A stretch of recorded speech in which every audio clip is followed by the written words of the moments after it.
Kaum muslimin, hamba-hamba Allah sekalian yang kami muliakan, Dajjal ini akan memasuki seluruh kota-kota besar di dunia, kecuali Mekah dan Madinah dia tidak berhasil memasuki.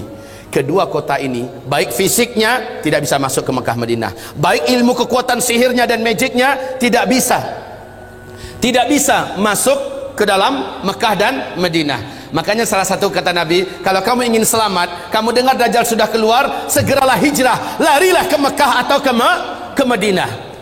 Jika tidak mampu, ada 5 langkah lain yang diperintahkan Nabi agar selamat dari Dajjal la'natullah alaih.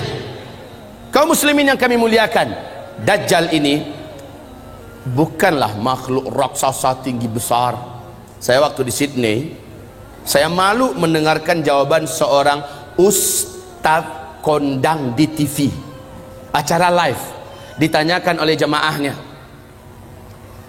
apakah itu Dajjal? Oh, katanya, Dajjal itu adalah makhluk yang sangat tinggi besar. Kalau dia masukkan kakinya ke samudra laut yang paling dalam hanya semata kakinya. Waduh. Kalau dia ngomong di timur, yang di barat mampu mendengar suaranya. Kalau dia kencing di satu kota, banjir satu kota itu. Malu saya mendengar tuh jawaban, ya Allah. Waktu SD saya sudah dengarkan kayak gitu. Lah ini ustadz level nasional loh, ngomong di TV, jawabannya kayak gitu, ngawur ngaco abis. Lalu sebenarnya Dajjal ini siapa? Rasul mengatakan dia adalah anak keturunan Adam, tingginya seperti kamu dan lebih pendek sedikit, mukanya bulat, kedua bola matanya utuh ada, hanya yang sebelah kanan tertutup oleh lapisan dagingnya yang atas meleleh kemari menutupi, dan bagian tutupan ini lengket ke pipinya, dan ada bergelantungan macam jengger ayam sedikit, kayak dahak. Orang maaf ya, kayak orang kumpulkan dahak banyak-banyak lalu disemburkan ke mata orang ini lalu meleleh gitu. Seperti inilah melelehnya daging di atas. Ini akibat dukhan lah, akibat dukhan. Seluruh orang-orang kafir menjadi zombie-zombie berjalan, jelek-jelek semuanya. Baik kaum muslimin, kemudian kata Rasulullah, kedua bola matanya seperti mau keluar lepas dari tempatnya. Hanya karena ini sudah ketutup, nampak tonjolan itu jelas. Sementara matanya sebelah kiri sudah hampir lepas dari tempatnya. Warnanya hijau kaca. Warna kulitnya putih kemerah-merahan, putih pucat kemerah-merahan. Bibirnya tebal, rambutnya keribu. Rambutnya keribu, di sela-sela rambutnya yang keribu muncul rambut-rambut lurus seperti ijuk. Lehernya agak sedikit panjang, lebih panjang daripada kita, sedikit lebih panjang. Bahunya mereng, dadanya bidang, full daging, sekel. Rasulullah mengatakan bila ia berjalan, kamu akan melihat kedua mata kakinya saling berjauhan dan kedua jempol kakinya saling berdekatan. Udah kebayang? Seperti ini. Oh, tapi kalau ketemu orang kayak gini jangan dibilang Dajjal.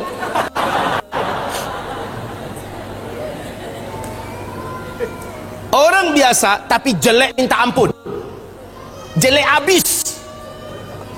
Kaum muslimin, kata Rasulullah berikutnya sallallahu alaihi wasallam,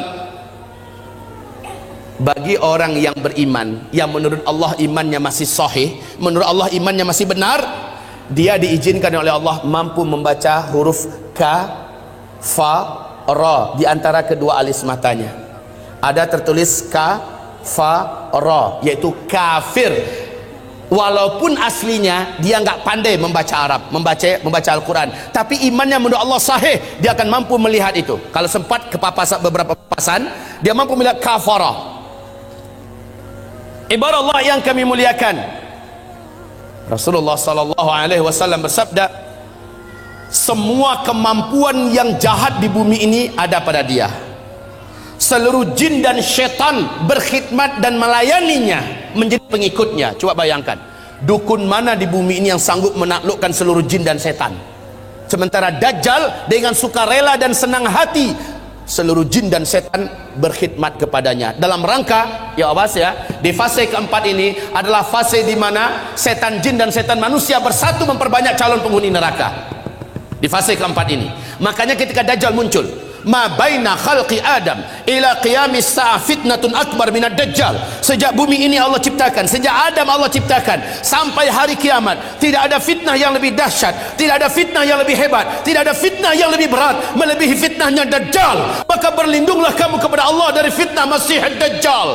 Wallahi, kata Nabi, kalau saya hidup, saya yang akan membela kamu paling di depan. Tapi jika saya sudah tidak ada, setiap kamu harus bela dan jaga dirinya masing-masing. Dajjal memiliki kekuatan sihir yang tidak terbatas. Dajjal memiliki kemampuan dan hipnotis magic yang sangat-sangat berat, sehingga tidak ada yang mampu melawan Dajjal. Tidak ada. Ibarat Allah yang kami muliakan, Nabi perintahkan ketika kamu dengar Dajjal masuk ke kota-kota kamu, langsung sihirnya menyebar, yang menjadikan seluruh manusia yang juga sudah putus asa dengan beratnya beban hidup, dengan sukarela datang untuk menyongsong di mana titik Dajjal berada. Mereka berharap Dajjal bisa membagi-bagikan rezeki. Saat itu kata Rasulullah, wahai kaum lelaki, bawalah istri-istri kalian masuk ke rumah, ikat dia di dalam rumah, tambatkan dia di tiang-tiang rumah kamu. Carilah ibu-ibu kamu, bawa dia ke rumah, ikat kakinya, ikat tangannya, tambatkan dia di tiang-tiang di dalam rumah. Carilah anak-anak gadis kamu, selamatkanlah wanita-wanita kamu, karena sesungguhnya yang paling banyak sujud menyembah Dajjal ketika Dajjal masuk ke kota-kota di bumi ini adalah kaum wanita. Mereka yang paling banyak menyembah Dajjal. Dan kata Rasulullah, siapa yang sempat menyembah Dajjal, maka sampai dia menghembuskan nafas terakhirnya, dia tidak akan pernah lagi beriman kepada Allah, dan dia akan kekal di neraka selama-lamanya.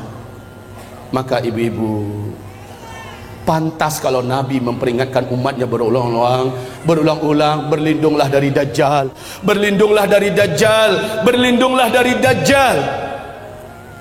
Seluruh dukun satu bumi, seluruh ahli-ahli sihir satu bumi akan sujud menyembah Dajjal. Dengan sihirnya Dajjal menunjuk ke arah langit, maka dalam pandangan mata manusia awan berkumpul berarak dari mana-mana, padahal sudah sekian tahun awan tidak ada di langit. Lalu menurunkan air hujan, padahal hanya Tuhan yang mampu melakukan itu. Dengan telunjuknya Dajjal menunjuk ke arah tanah yang gersang dan tandus, maka tanah itu seperti memperlihatkan rumput-rumput hijau pun muncul, air sungai mengalir. Dengan sihirnya Dajjal, dia menunjuk ke arah kuburan yang ada, maka seluruh yang pernah mati dan ada di kuburan itu bangkit, hidup dalam keadaan utuh, manusia yang utuh seperti masih hidup dulu, dan langsung berjumpa sang ayah dengan anak, anakku, mak dengan anak, anakku, suami dengan istri, istriku, padahal mereka sudah mati. Ternyata terbongkar rahasianya. Rasul mengatakan itu seluruhnya bukanlah orang yang sudah mati, tapi jin-jin dan setan-setan yang menjelma menjadi orang yang dulu pernah hidup, agar menipu orang-orang yang masih hidup ini. Lalu mereka berkata, inilah Tuhan kita yang telah menghidupkan kami kembali. Akhirnya manusia sujud kepadanya. Sungguh sangat dahsyat, Pak. Orang-orang lemah iman, minim amal soleh, dia akan tertipu. Ingat sekali lagi, siapa yang beriman dengan Dajjal, dia tidak akan pernah beriman kepada Allah sampai dia mati. Dia akan menjadi ahli neraka kekal di dalamnya. Sekarang, apakah tanda-tanda Dajjal akan keluar? Ini penting. Sudahkah ada tanda-tanda itu sekarang? Menurut ibu, sudah ada apa belum? Apa? Sebentar, tolong dibaca hadis yang diriwayatkannya, diceritakan oleh Fatimah binti Qais radhiyallahu anha. Hadis ini diriwayatkan oleh Imam Muslim dalam kitab sahihnya. Hadis ini diceritakan juga perjalanan Tamim Ad-Dari sebagai seorang kapten kapal dengan 20 anak kapalnya. Mereka diombang-ambingkan oleh ombak laut yang sangat tinggi. Hari gelap, angin sangat kencang, hujan lebat turun, petir menyambar-nyambar. Mereka tidak mampu mengendalikan kapalnya, terdamparlah mereka di salah satu pulau laut Yaman. Satu malaman mereka masih stay di atas kapal. Besok ketika matahari terbit, laut sudah tenang, mereka pun turun ke pulau itu. Kemudian mereka masuk ke dalam pulau, berjumpa dengan seekor binatang, yang binatang tersebut tinggi dan besar, berkaki 4, bulunya lebat hitam. Binatang tersebut dapat berbicara dengan bahasa Arab yang fasih, dan dia memperkenalkan dirinya bernama Al-Jassasah. Sehingga hadis ini oleh para ulama ahli hadis disebut dengan hadis Jassasah. Binatang ini, ibarat yang kami muliakan, memperkenalkan diri. Apa kata Tamim Ad-Dari? Kami ketakutan, kami sangka ini adalah setan wanita yang berwujud binatang ini. Kami takut mau dicelakakannya. Hampir kami lari. Kami dicegat oleh binatang itu. Jangan kalian takut, saya tidak akan mencelakakan kalian. Apakah kalian datang dari Arab? Kami menjawab, iya. Sudah lama saya menanti kedatangan ada yang datang dari Arab. Sesungguhnya seorang lelaki di kuil tua sana sudah sangat lama menanti-nanti kedatangan orang yang datang dari Arab. Dia ingin mendengarkan perkembangan berita terakhir dunia sekarang. Pergilah kalian ke kuil tua itu, jawablah pertanyaan-pertanyaannya. Maka dalam keadaan takut, kata Tamim Ad-Dari, kami lari terbirit-birit meninggalkan binatang ini menuju kuil tua tersebut. Sampai di kuil tua itu, kami terbelalak, mulut menganga melihat pemandangan yang belum pernah kami melihatnya. Seorang lelaki bertubuh gempal, kedua kakinya dirantai dengan rantai yang teramat sangat berat dan besar, rantai besi. Laki-laki ini tergeletak di lantai. Rantai itu bersambung mengikat kedua tangannya. Rantai yang berat besar dari besi. Rantai tersebut menyambung mengikat membelenggu lehernya. Lalu dia berkata, kalian tidak usah takut. Apakah kalian datang dari Arab? Kami menjawab, iya. Sudah lama saya menanti kedatangan kalian.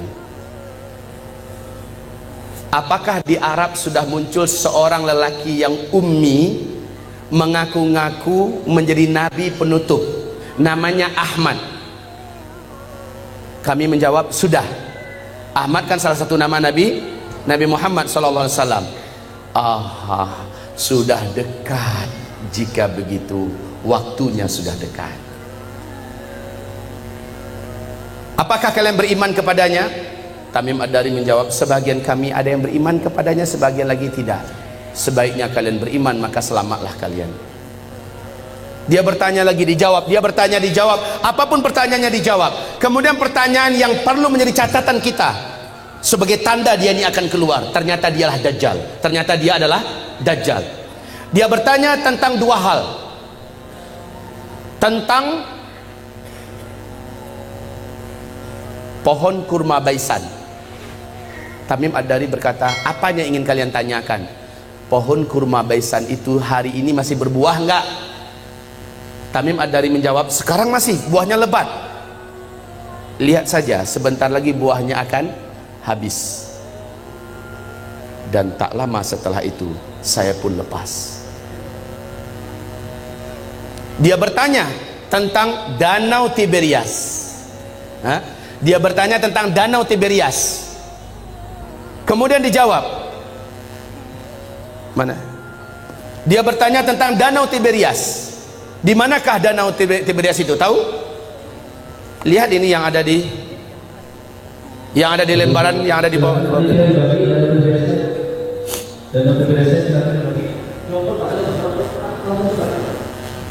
Ini sambil satu Joko Utara Pak, cepat.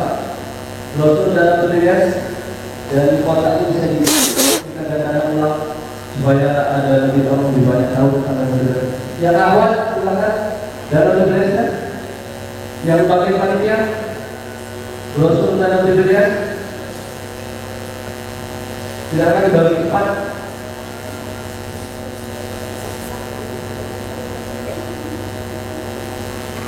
Ayo, waktunya kita tidak lama. Masih banyak penjelasan tentang akhir zaman. Silakan. Bantu, mohon dibantu. terus dioper belakangnya yang dapat terlihat. Baik, kaum muslimin, perhatikan tentang Danau Tiberias. Jadi ada dua pertanyaan si Dajjal ini tentang kebun kurma Baisan. Yang kedua tentang Danau Tiberias. Laki-laki ini berkata, apabila buah kurma di kebun kurma Baisan sudah tidak berbuah, awas, saat itu saya sudah saatnya untuk lepas. Ibu tahu nggak, Bu, di mana kebun kurma Baisan itu? Ibu tahu tidak? Bilang cepat enggak. Pura-pura mikir lagi. Bilang enggak selesai. Ya Pak, kebun kurma Baisan letaknya di negeri Syam. Kalau sekarang ini perbatasan antara Yordania dengan Palestina. Ketahuilah oleh Bapak Ibu semuanya dan bacalah la haula wala quwata illa billah. Bacalah inna lillahi wa inna ilaihi raji'un. Sudah beberapa tahun belakangan ini kebun kurma Baisan sudah tidak berbuah 100%. Batang-batangnya pun cenderung kepada mati dan lapuk. Ini yang pertama. Yang kedua, laki-laki yang terikat ini yang ternyata adalah Dajjal, dia bertanya tentang Danau Tiberias. Lalu Tamim Ad-Dari berkata, apanya yang kau ingin tanyakan? Airnya, masih ada air nggak sekarang? Maka dijawab oleh Tamim, airnya banyak. Dan memang Danau Tiberias ini sejak terbentang bumi tidak pernah airnya susut. Airnya full, maksimal. Lalu apa kata laki-laki yang terikat itu? Dajjal ini, nanti kalau airnya sudah menyusut, tinggal sedikit, saatnya saya akan mengelilingi seluruh dunia, saya akan masuk seluruh kota-kota, saya akan kuasai manusia. Untuk Bapak Ibu ketahui seluruhnya, sejak tahun 2003 terjadi penyusutan. Lalu 2004 pemerintah Israel secara resmi membuat garis merah. Ternyata, perhatikan ini, perhatikan. Ini apa?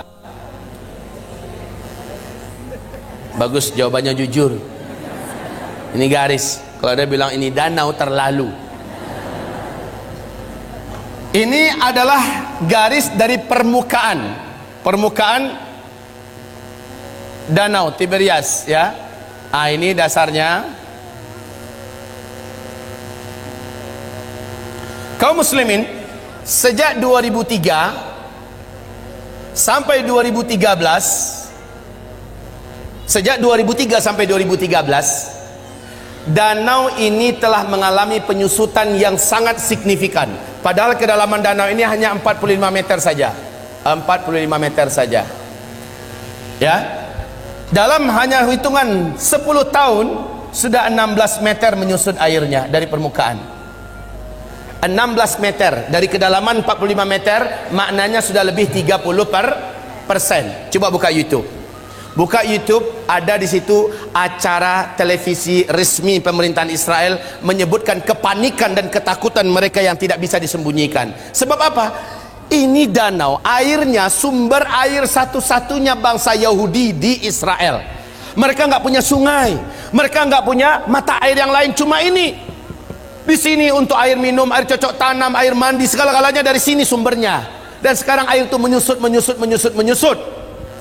Kaum muslimin yang kami muliakan, 16 meter sudah seperti ini posisinya.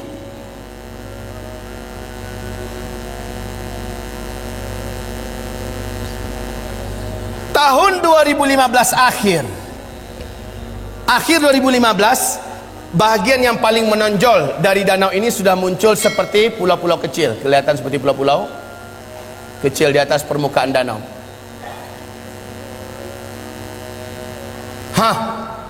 Kondisinya sekarang semakin menyusut.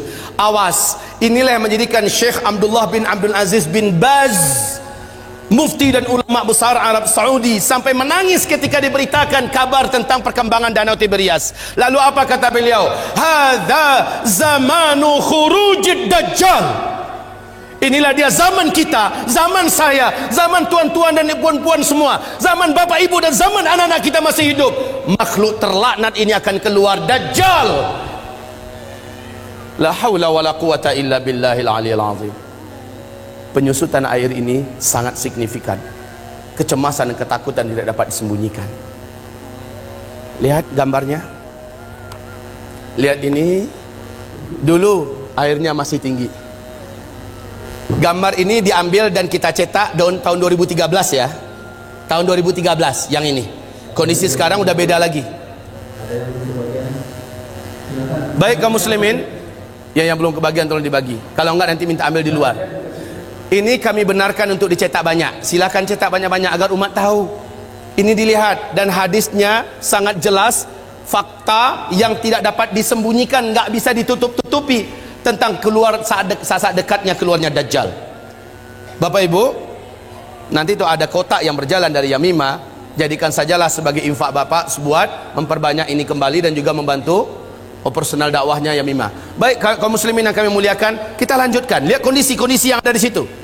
Ini tahun 2013, 2015 sudah semakin menyusut. Sudah semakin susut airnya. Sekarang negara-negara besar dunia sudah membuat simbol-simbol penyambutan kedatangan Dajjal. Seluruh negara-negara besar di dunia termasuk Arab Saudi. Lihat, Arab Saudi di Madinah, luar kota Madinah, sudah membangun istana kerajaan di satu bukit di luar kota Madinah. Ada yang tahu? Ada yang pergi umrah, pergi haji? Lihat di sana. Dan kata Rasulullah, Dajjal nanti akan naik ketika dia tidak berhasil masuk Mekah, nggak berhasil masuk Madinah, dia naik ke atas salah satu bukit yang disebut dengan Bukit Khabisha atau Bukit Ba'guk, Bukit Garam. Para ulama sekarang dan orang-orang kota Madinah menyebutnya dengan Bukit Dajjal. Ternyata ketika Dajjal naik ke atas, dia menunjuk ke arah Masjid Nabawi.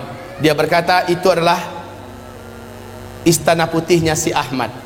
Itu adalah istana putihnya si Ahmad. Ini hadis Rasulullah. Dajjal naik ke atas bukit itu dan menunjuk ke Masjid Nabawi dan berkata, itulah istana putihnya si Ahmad. Dalam keadaan geram, dia hantarkan kakinya 3 kali di atas bukit itu. Maka satu kota Madinah gempa. Akhirnya seluruh orang munafik keluar, orang-orang musyrik keluar dari Madinah dan bergabung dengan Dajjal. Itulah hari bersihnya Madinah dari kaum munafikin dan musyrikin. Kaum muslimin, istana putihnya Muhammad. Ketika Nabi melafazkan hadis itu, Masjid Nabawi macam apa bentuknya? Lantainya aja masih dari pasir, tiang-tiangnya masih dari pohon kurma, belum dikasih dinding. Lotengnya saja, atapnya saja masih dari pelepah kurma. Tapi ketika Dajjal mengatakan itulah istana putihnya si Ahmad, maka lihat keadaan istana putih itu tidak dengan Masjid Nabawi sekarang. Seolah-olah gambaran yang diceritakan oleh Rasulullah tentang ucapan Dajjal terjadinya di masa kita. Ya Allah ya Rabb. Baik kaum muslimin, selanjutnya Rasul bersabda, lihat nanti di kitab kita, tentang hanya seorang bocah remaja lelaki yang Dajjal tak kuasai. Dajjal tak mampu menaklukkannya. Kalau dia ketemu sama orang, ini orang pasti takluk. Sihirnya pasti merubah orang ini. Kemampuan magicnya akan menjadikan orang ini tersilap. Lalu hipnotisnya bisa merubah orang ini. Cuma remaja lelaki ini nggak bisa. Rasul berkata, saat dia lihat remaja itu tetap berdiri tegar di atas kedua kakinya dan dadanya membusung, dia tidak mau sujud kepada Dajjal. Dajjal mendatanginya. Kenapa kamu tidak sujud kepada saya? Seluruh manusia menuhankan saya dan mereka mengakui saya adalah Tuhan. Sujud kamu. Tidak, kata remaja itu. Engkau adalah makhluk Allah. Kening ini hanya sujud untuk Allah sang Khaliq. Kami tidak akan pernah mau sujud kepada engkau. Maka Dajjal marah, kata Rasulullah. Dia jambak rambut remaja ini, kemudian tangan kanannya memegang gergaji, dibelah duanya kepala ini. Dalam keadaan hidup-hidup dibelah duanya. Seremaja sakarat, terbelahlah kepalanya, meninggal dunia dalam keadaan bertauhid. Terbelah sampai ke lehernya dan ke dadanya, dia pun terjatuh, darah bersimbah di lantai. Dia menjadi mayat. Dajjal mengelilingi 1 kali putaran sambil membaca mantra-mantra khusus. Setelah itu Dajjal menunjuk ke arah mayat remaja laki-laki ini. Qum, bangkitlah kamu, hiduplah kamu. Kalau selama ini Dajjal hanya dengan permainan sihirnya Tapi kali ini memang betul-betul Allah izinkan Dajjal bisa menghidupkannya kembali. Dan Allah izinkan tubuh yang tadi terbelah kembali bertaut. Bukan ilmu rawa rontek ya. Kembali bertaut, bersatu, dan kepalanya juga. Kemudian remaja ini bangkit. Bangkit, darah yang tadi di lantai masih bergenang.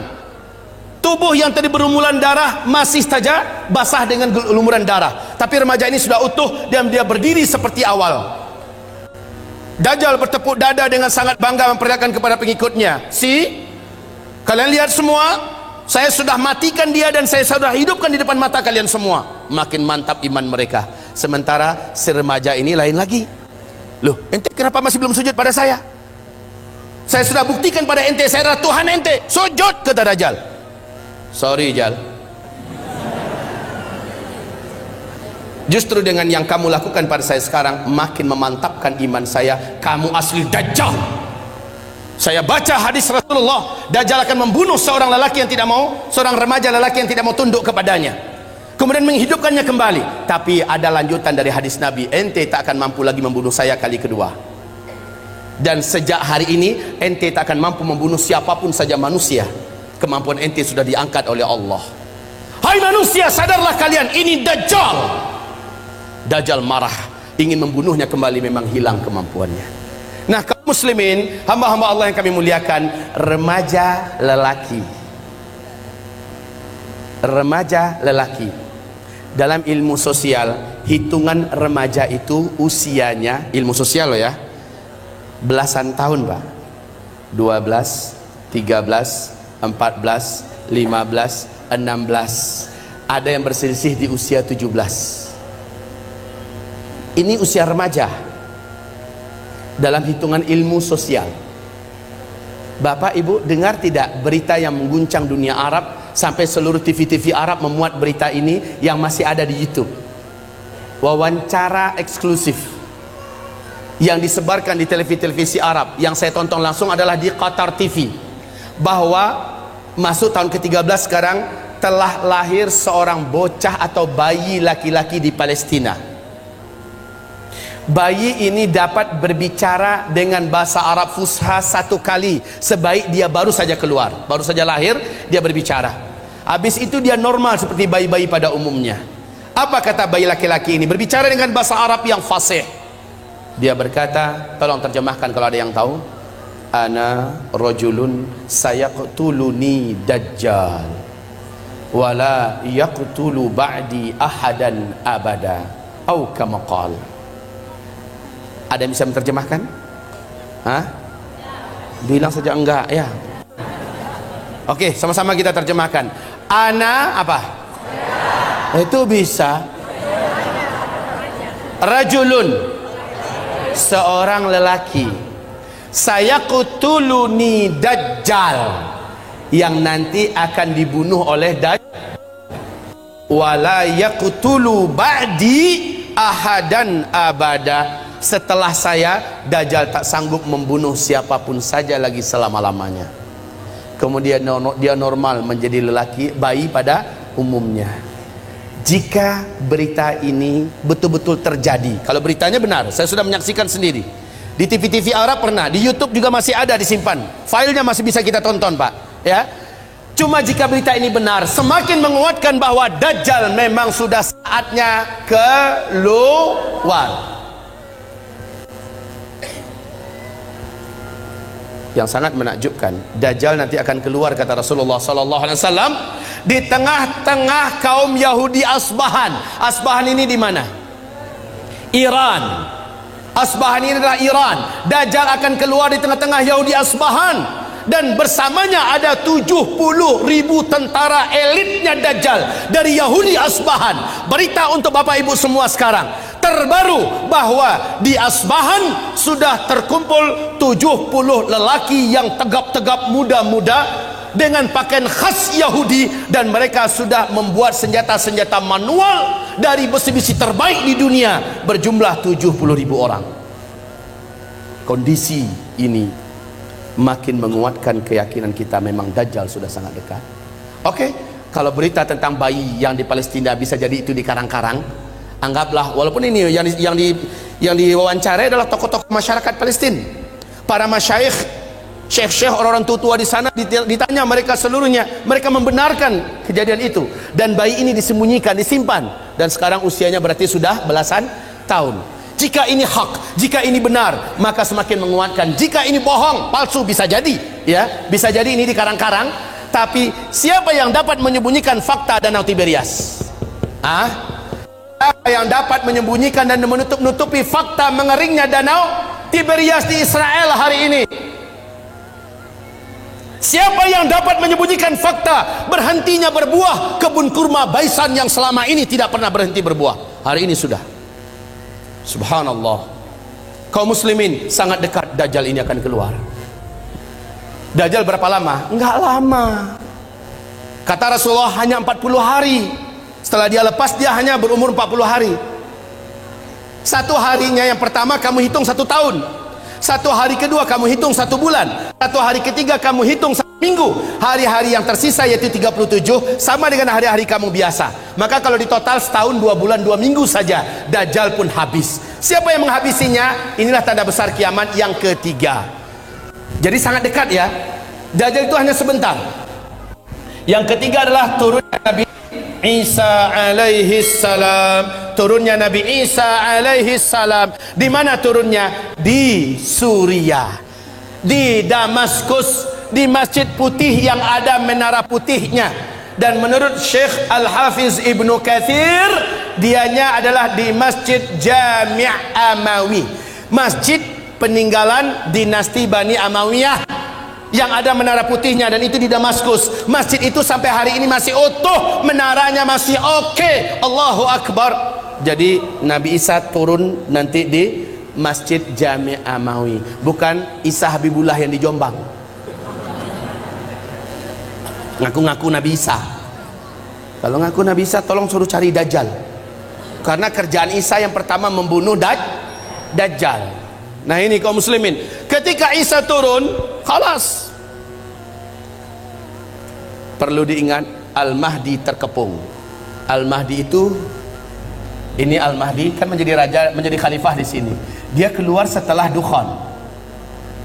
Ini Al-Mahdi. Dari sini Al-Mahdi menyatukan dan memimpin seluruh umat Islam sedunia menghadapi hari-hari berat sampai dia ditolong dan dikuatkan oleh Isa alaihissalam. Lalu setelah melewati fase tanda besar kiamat yang keempat, masuklah masa-masa aman. Al-Mahdi menjadi khalifah di sini. Jadi kaum muslimin yang kami muliakan, Al-Mahdi sedang dikepung oleh Dajjal. Dajjal sudah selesai menaklukkan seluruh dunia. Dajjal sudah selesai memurtadkan banyak manusia. Dajjal ibadallah yang kami mengepung Al-Mahdi. Al-Mahdi sudah berhari-hari dengan orang-orang beriman terkepung. Dajjal dengan bala tentaranya di luar dah siap untuk mencincang Al-Mahdi dan orang-orang beriman yang ada bersama Al-Mahdi. Isa turun di waktu subuh. Saat itu kumandang azan dan udah qamat. Al-Mahdi maju ke depan. Tiba-tiba seluruh mata tertatap ke arah langit. Satu titik cahaya yang indah turun. 2 malaikat dengan bersayap sedang turun di tengah-tengahnya Nabi Isa, dan Nabi Isa meletakkan kedua telapak tangannya di atas bahu masing-masing. Turun dengan indahnya. Rambut Isa sebahu panjangnya, seperti orang baru mandi basah. Menetes-netes kelihatan. Wajahnya sangat rupawan dan sangat membuat orang jatuh cinta. Isa sangat indah. Turun. Ketika Isa turun, 2 malaikat kembali naik. Al-Mahdi langsung mundur mempersilahkan Nabi Isa untuk menjadi imam sholat subuh.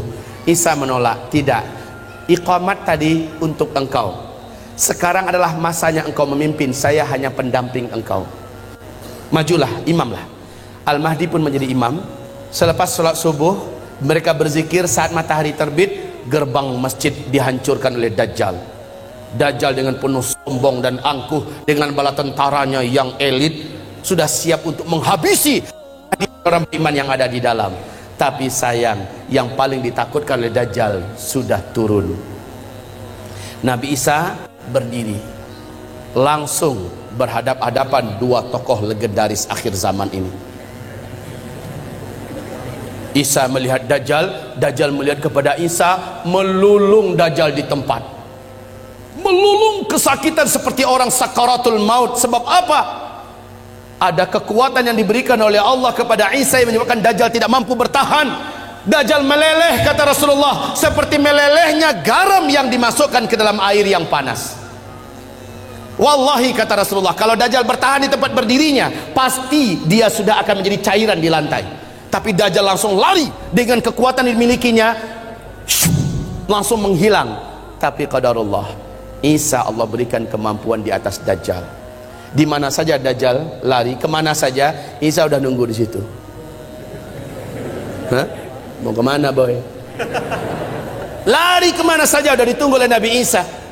Terakhir di pintu Lud, Dajjal dibunuh oleh Isa. Pintu Lud ini di Palestina, ya, di Palestina. Saat Dajjal muncul di pintu Lud di Palestina, saat itulah Isa menghunjamkan tombak yang ada di tangannya. Jeritan kematian Dajjal terdengar di santero bumi. Setelah itu darah Dajjal dinampakkan kepada Al-Mahdi dan orang beriman serta orang Yahudi melihat Isa mengangkat tombak itu tinggi-tinggi. Dajjal sudah mampus. Orang beriman bertakbir, Allahu Akbar, Allahu Akbar. Orang Yahudi yang ada lepaskan senjata-senjata mereka. Seluruhnya udah senjata manual ya. Ingat, saat kejadian Dukhon sampai ke sini sudah manusia udah nggak ada teknologi. Orang udah kembali kepada zaman manual. Baik kaum muslimin yang kami muliakan, akhirnya Yahudi lari kemana-mana, sembunyi menyelamatkan nyawa di mana-mana. Alam ketika itu sudah Allah izinkan berbicara.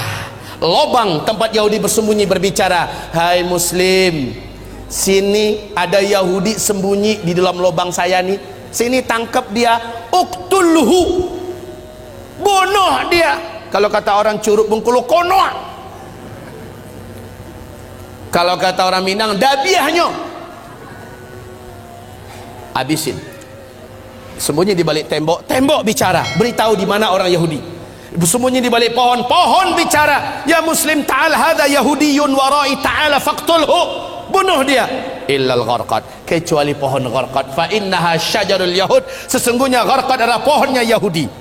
Hanya pohon gharqad yang diem. Ternyata lebih 12 tahun yang lalu, hampir masuk tahun ke-13 sekarang, Rabi-rabi Yahudi telah mewajibkan Perdana Menteri yang menjabat Perdana Menteri di Israel wajib menanam pohon gharqad. 2 juta batang pohon star dimulai ditanam di Israel. Hari ini pohon-pohon gharqad sudah setinggi 16 meter, 14 meter. Masya Allah, udah siap untuk melindungi orang ya Yahudi. Lah masalahnya hadisnya kan udah bocor duluan. Orang beriman kan udah tahu kemana Yahudi sembunyi terakhir, ya kan? Mereka tinggal bawa senjata ke kebun pohon gharqad. Lihat, ada kutu satu sembunyi. Ceklek, mati. Kemana-mana sembunyi Yahudi, pap, pap, habis Yahudi, habis. Isa langsung mengumumkan salib adalah batil. Maka orang-orang Nasrani berbondong-bondong masuk Islam. Terjadilah tanda besar kiamat yang keempat. Langsung lepasnya bangsa paling kejam, paling buas, paling brutal, paling jahat tak terkalahkan, dan jumlah mereka menyelimuti seluruh permukaan bumi, Ya'juj dan Ma'juj. Jumlah mereka kata Rasulullah dalam 1000 manusia. Apa? Aduh, mau lepas jantung saya. 10 menit lagi. Sambung part yang kedua atau waktu dipasang. Ini waktunya 30 menit lagi. Sebelum akan. Ini memang benar Bapak Ibu. Ini baru setengah sesi baru setengah, ya. Nggak terasa udah hampir 2 jam kan? Tapi kalau ada punya helikopter boleh antar. Baik Bapak Ibu yang kami muliakan, kita lanjutkan. Kita nikmati yang 10 menit ini. Gimana Pak? Tinggal waktunya 10 menit, mungkin sambil tanya jawab. Langsung saja atau proses? Nggak usah. Ya. Bu, jangan marah ke saya Bu.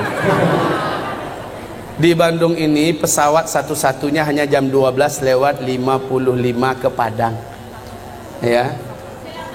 Masih lama. Iya. Pas jam 12 saja lah saya pulang ya. Ya. Habis itu kata Ustaz Rijal, pakai helikopter antarin saya pulang. Baik. Kita teruskan. Baik hamba-hamba Allah, ini menandakan akan ada pertemuan kedua.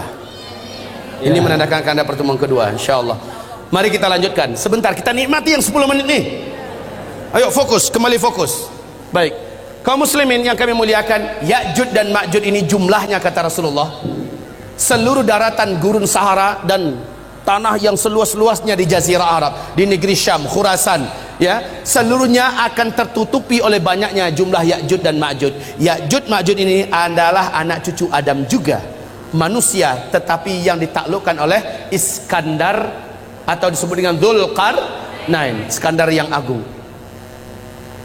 Kaum muslimin, setiap 1000 manusia jumlah mereka 999 orang. Satunya adalah kamu. Saking banyaknya sehingga Allah mengatakan, hai Isa, hari ini tidak ada yang mampu mengalahkan Ya'jud dan Ma'jud. Bawalah hamba-hambaku bersamamu, bawalah mereka lari ke atas gunung Tursina. Saat orang-orang beriman bersama Nabi Isa Al-Mahdi sampai di atas gunung Tursina, apa yang terjadi berikutnya? La haula wala quwata illa billah. Allah gaibkan mereka dari jangkauan Ya'jud dan Ma'jud, sebagaimana selama ini Ya'jud dan Ma'jud digaibkan oleh Allah sehingga tidak mampu menembus kehidupan sebelum waktunya. Kaum muslimin yang kami muliakan, singkatnya Allah yang hancurkan Ya'jud dan Ma'jud. Sehabis itu baru manusia masuk masa-masa aman. Cuma masa ini tidak lama kata Rasulullah. Masa ini hanya berlangsung dari 7 tahun. Ini adalah masa Al-Mahdi memimpin. 8 atau tahun ke-9-nya Al-Qahtani. Berarti maksimal hanya 9 tahun saja masa-masa aman ini. Khilafah tegak itu nggak lama, nggak pakai ribuan tahun lagi, nggak pakai ratusan tahun, tapi hanya paling lama 9 tahun. Di sini jumlah laki-laki 1 berbanding 50 wanita. Kemana perginya kaum laki-laki? Di sini banyak Allah cabut nyawa lelaki di muka bumi ini. Saat fase kelima yang nggak lama lagi ini, insya Allah jumlah laki 1 berbanding 50. Jangan macam-macam pikirannya, Pak. Poligami. Udah nggak kepikiran, percayalah. Yang pertama, bapak udah banyak nggak ada, ya. Yang kedua, saat itu kalaupun masih hidup, insya Allah fikir bahwa full memikirkan amal soleh dan ibadah yang kuat sekuat-kuatnya kepada Allah Subhanahu wa ta'ala. Ibarat Allah yang kami muliakan, ini dah 10 tanda besar kiamat. Oh ya, yang ke-7 belum ya? Ini Ya'jud dan Ma'jud. Ya'jud dan Ma'jud. Saya singkatkan, di sini tanda besar kiamat yang kelima, yaitu matahari terbit dari sebelah barat. Kemudian yang keenam, keluarnya binatang raksasa dari dalam perut bumi yang Allah ceritakan dalam Al-Quran. Binatang ini Allah sebut dengan sebutan Dabbatul Ardi. Berkaki banyak, bertangan banyak, dapat berbicara dengan manusia, membawa cincin Nabi Sulaiman, tongkat Nabi Musa. Binatang ini muncul di 3 tempat yang berbeda di muka bumi di waktu yang berbeda-beda, memberi tanda kepada manusia yang masih hidup. Yang beriman akan dibuatnya bercahaya bersih wajahnya dan terang benderang, sementara orang kafir dibuatnya wajahnya menjadi gelap, hitam dan buruk rupanya. Lalu binatang itu kembali tenggelam. Barulah setelah itu tanda besar kiamat yang ke-7, bertiup angin lembut kematian dari timur, atau dalam hadis Nabi mengatakan dari negeri Yaman, ya. Angin lembut kematian, saya singkat saja, ALK, angin lembut kematian. Yang wafat oleh angin ini hanyalah orang yang beriman saja, walaupun imannya seujung kuku kata Nabi. Dia hanya kenal dengan Allah dan percaya Allah itu ada, maka dia akan dijemput oleh angin ini. Saat dia tersentuh oleh angin tersebut, walaupun dia di dalam gua, walaupun dia di atas gunung, ada di lembah, ada di pulau, angin tersebut akan sampai ke sana. Saat terhirup olehnya angin itu, saat tersentuh dia oleh angin itu, dia pun tergeletak di tempat, meninggal di situ. Serentak satu muka bumi umat Nabi Muhammad meninggal dunia. Inilah tanda besar kiamat yang ke-7. Tanda besar kiamat yang ke-8, 9, 10, insya Allah sudah tidak ada lagi orang Islam yang menyaksikannya. Maknanya kiamat besar, kehancuran alam semesta tidak akan pernah disaksikan oleh umat Islam, alhamdulillah, kecuali orang Islam yang gagal menyelamatkan imannya ketika Dajjal keluar. Kepeluang ini akan ditemukan, mungkin ada. Apa tanda besar kiamat yang ke-8? Yaitu tenggelamnya seluruh daratan bumi di sebelah timur, Australia, New Zealand, Indonesia, Malaysia, Brunei, Singapura, Thailand, Filipina, Jepang, Cina, India, Pakistan, yang seluruh negeri Asia Tengah, bahkan Rusia tenggelam seluruhnya masuk ke dalam bumi. Tanda besar kiamat yang ke-9 langsung menyusul. Seluruh daratan bumi sebelah barat tenggelam masuk ke dalam laut, yaitu Brasilia, Amerika Serikat seluruhnya, Afrika, Eropa, ya, seluruhnya, Suriname tenggelam masuk ke dalam laut. Yang tersisa adalah satu ketul bumi, ya. Yang tersisa adalah satu daratan bumi yang ada di Timur Tengah. Nah, inilah dia, Jazirah Arab dengan Syam. Hanya ini yang tersisa. Jazirah Arab ini adalah Yaman. Ini adalah Yaman, daratan paling bawahnya. Kata Rasulullah, tanda besar kiamat yang ke-10 adalah dari daratan negeri Yaman, dari dalam perut buminya muncul api yang teramat sangat besar dan kuat, panas setinggi-tinggi gunung, dan paling rendah itu setinggi bukit. Api ini muncul yang menyebabkan orang-orang yang masih hidup di daerah ini kepanasan, dan seolah api ini akan mengejar mereka. Mereka lari sekencang-kencangnya menuju ke Syam. Saat seluruh manusia sudah bersatu dan berkumpul seluruhnya di negeri Syam, barulah malaikat Israfil meniup sangkakala yang pertama. Kiamat besar dimulai. Untuk pemberitahuan kepada Bapak Ibu, buka YouTube, lihat di Yaman hari ini sudah ada satu fenomena alam yang menakjubkan dan menakutkan. Sudah ada satu kawasan area yang panas seperti di seperti lumpur Sidoarjo. Panas, tapi bukan lumpur yang keluar. Saat didekati oleh para pakar dan ahli bumi, ditemukan banyak lubang-lubang dan rekahan tanah. Dilihat dari dekat, ternyata di dalam lubang itu ditemukan gelombang tekanan api yang lahap melahap antar sesatu dengan yang lain. Sudah mulai Allah lakukan start pemanasan. Isyarat bagi manusia udah dekat loh. Tanda ke-10 kiamat, tanda besar kiamat yang ke-10, sudah Allah nampakkan isyaratnya sekarang. Memang belum keluar apinya, tetapi sudah ditemukan sumber energi api itu, yang sampai hari ini belum dapat diputuskan berapa kekuatan daripada energi api yang ada dalam perut bumi di negeri Yaman, yang hari ini sudah mulai ditemukan. Kaum muslimin, sudah sangat dekat. Apabila ini saya sampaikan, karena waktunya sudah habis, apabila ini saya sampaikan, masih ada setengah lagi ya, masih ada setengah lagi. Dan ini yang terpenting, ini sengaja saya kosongkan, padahal disinilah uraian yang paling strategis. Inilah yang paling inti. Saya berharap jika umur kita tidak panjang, ini ada kaset di luar, bisa dilihat. Kemudian jika tidak ada, di YouTube, tulis saja nama saya Zulkifli Muhammad Ali. Tapi ya, sengatan dan energi yang mengalir ketika mendengar langsung macam ini beda dengan nonton YouTube. Setidaknya saya bersyukur pada Allah, sudah banyak yang Allah turunkan hidayah ke hatinya selepas mendengarkan ini. Sudah banyak yang mengalami perubahan, baik remaja, lelaki, wanita, tua, muda, banyak yang telah diberi oleh Allah hidayah. Kaum muslimin, saya menyampaikan ini bukan untuk membuat semangat hidup Bapak Ibu jadi kendor, pulang-pulang udah kayak gini bahunya. Bukan, saya ingin setelah mendengarkan ini bersikaplah seperti para sahabat. Sahabat setelah mendengarkan uraian akhir zaman dari Rasulullah, mereka bersikap sangat menakjubkan. Kalau begitu, waktu sudah tidak lama lagi tersedia. Umur saya yang ada juga sudah tidak lama lagi ada. Maka dengan waktu yang masih hidup ini, keadaannya masih aman ini, saya akan pastikan saya harus banyak amalnya, harus berat timbangan amal soleh saya di akhirat. Apalagi Bapak Ibu yang akan menghadapi huru hara yang teramat sangat berat. Orang yang beriman yang amal solehnya banyak, Allah yang akan selamat ketika Dajjal keluar. Hanya orang beriman yang amal solehnya yang kuat yang akan diselamatkan oleh Allah. Ketika dukhon terjadi, hanya orang beriman yang beramal soleh lah yang diselamatkan oleh Allah Subhanahu Wa Taala. Banyak petaka-petaka menjelang ini yang belum saya uraikan sekarang. Hanya orang beriman yang beramal soleh. Wahai tuan-tuan yang mulia, wahai Bapak Ibu sekalian yang saya cintai, mendengarkan uraian ini berkatlah saya harus berubah. Saya harus menjadi lelaki yang lebih soleh, suami yang lebih bertanggung jawab, orang bekerja yang lebih jujur dan lebih amanah. Jangan sampai mendengarkan pengajian ini langsung buat resign, surat pengunduran diri, mengingat, menimbang dan memutuskan.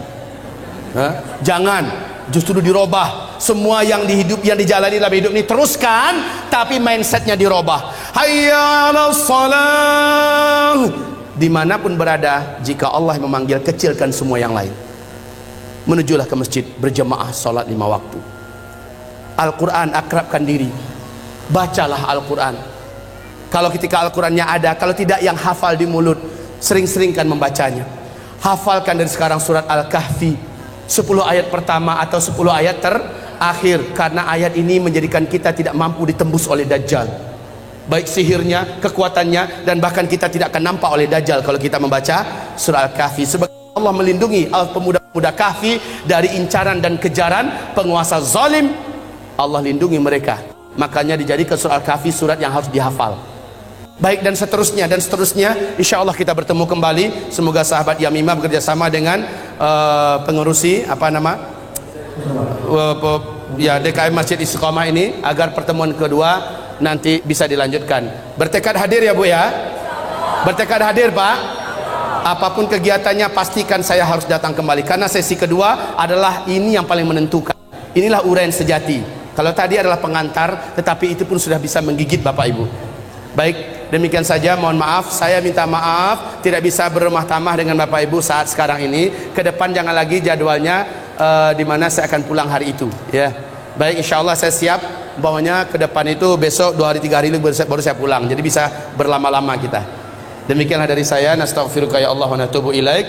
Buku ini senantiasa saya bawa kemanapun saya ceramah. Zikir akhir zaman, di dalamnya memuat dalil-dalil tentang kejadian-kejadian ini, baik dari ayat, dari hadis-hadis Nabi, dan yang paling penting dari kitab Zikir Akhir Zaman. Di dalam kitab ini memuat semua perlindungan-perlindungan yang diperintahkan Nabi. Ketika terjadi dukhon, kamu amalkan ini dan segera baca ini. Ketika keluar Dajjal, kan tadi ada 6 cara selamat dari Dajjal, ada di kitab kita Zikir Akhir Zaman. Sementara ensiklopedi akhir zaman khusus kitab ilmiah terlengkap, tetapi di dalamnya tidak ada tentang amalan-amalan perlindungan akhir zaman. Beda dengan di kitab Zikir Akhir Zaman. Sebagai rekomendasi saya buat umat,